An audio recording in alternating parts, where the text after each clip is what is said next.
มันนี่มาจอบเบิ่งขาวพี่น้องหมอกมันหมอกหนาแรงนะเขากำลังออกดอกพี่น้องสิได้เกี่ยวอะไรอีกบ่โดนดอกหมอกหนาแห้งเนาะมัน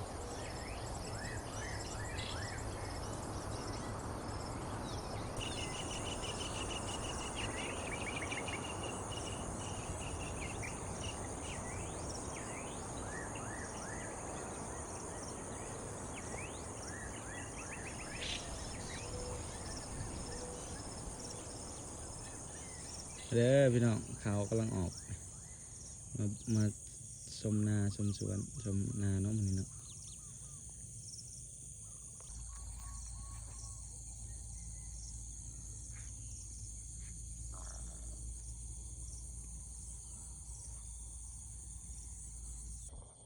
มาเด้อมาจอบหน้าพี่น้องบรรยากาศดีเนาะตอนเช้านี่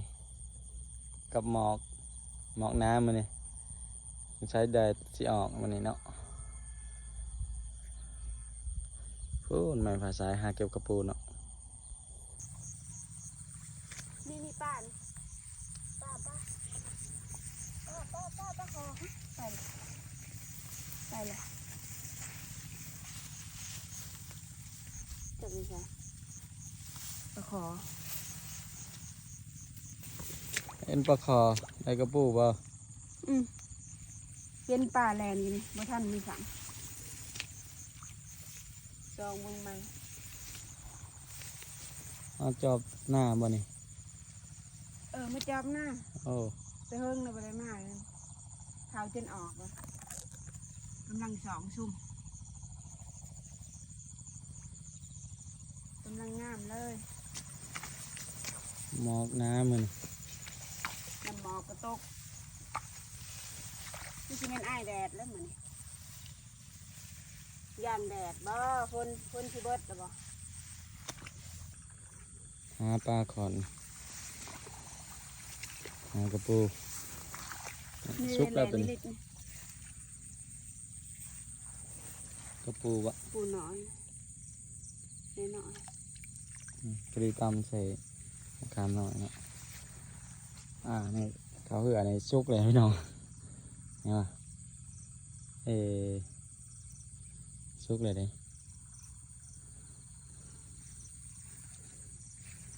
ได้ลายกระปูไม่แน่ใจได้ซื้อของมา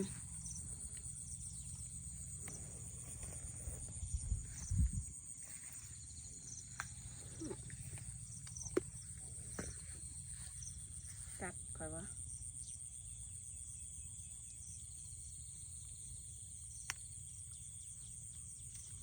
จัดกระปูป่ะ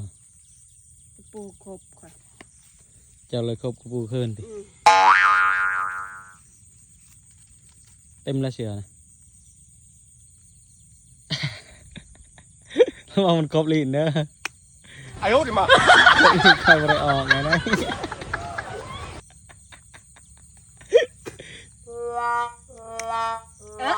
อะไรเนี่ยแล้วยังครบได้เจออยู่บ้า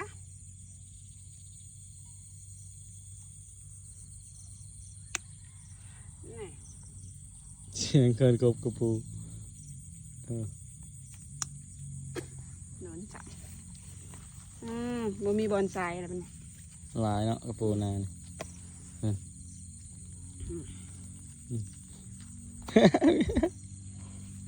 เก็บหล่น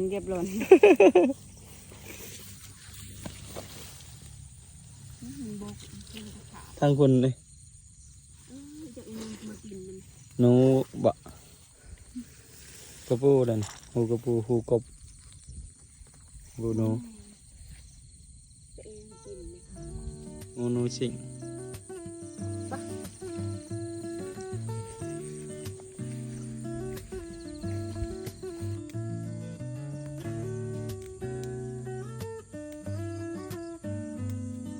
เก็บก็กระแยงพี่น้องแกงใช้น้ำใหม่ก็ได้แกงใช้ปลาซิวขอนก็ได้ในตัวแม่ในห้องเลยตัวแม่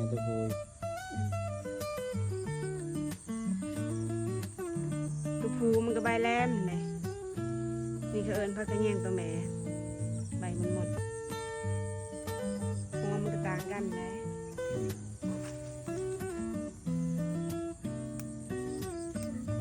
เปิดกล้องเทียงมันมาชมข่าวนะเห็นบอกงามงามบรรยากาศวิวบ้านนอกพี่น้อง อุ้ยจะดูว่างู พี่น้องนี่กับแม่ฟ้าใช้นี่ได้พักกันยังอยู่เตียงนาหน่อยนี่ เก่ามีนกจับใจไปสุดเลยดี มันเขายังมูมาก เขาอยู่บ่เป็น เขาเบ่งยานี่มันก็จับเนี่ยมันก็เดี๋ยวลงมากินนี่ที่ว่าเนี่ย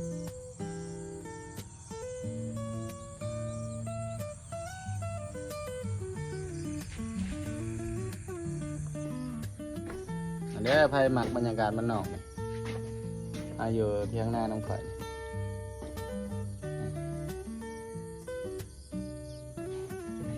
บนเขาเขาสุดเรื่องหู เขาชุกแล้วบ่เขาก็เริ่มชุกแล้วพี่น้องไม่มีแล้วคนบ้านนอกเนาะไม่ได้เห็นอย่างนั้นนะ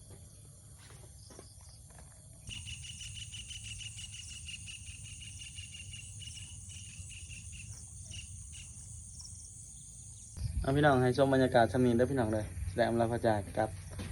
ไปบอลประจำการก่อนเนาะขอบใจที่หามชมเนาะทางช่อง YouTube เนาะ Facebook เขาขอบใจหลายๆเนาะบายบายมีอย่างอันนี้กระปูดินี่กระปูนี่ ผมได้เอาของมาพี่น้องบายบายบายบายไม่พาใช้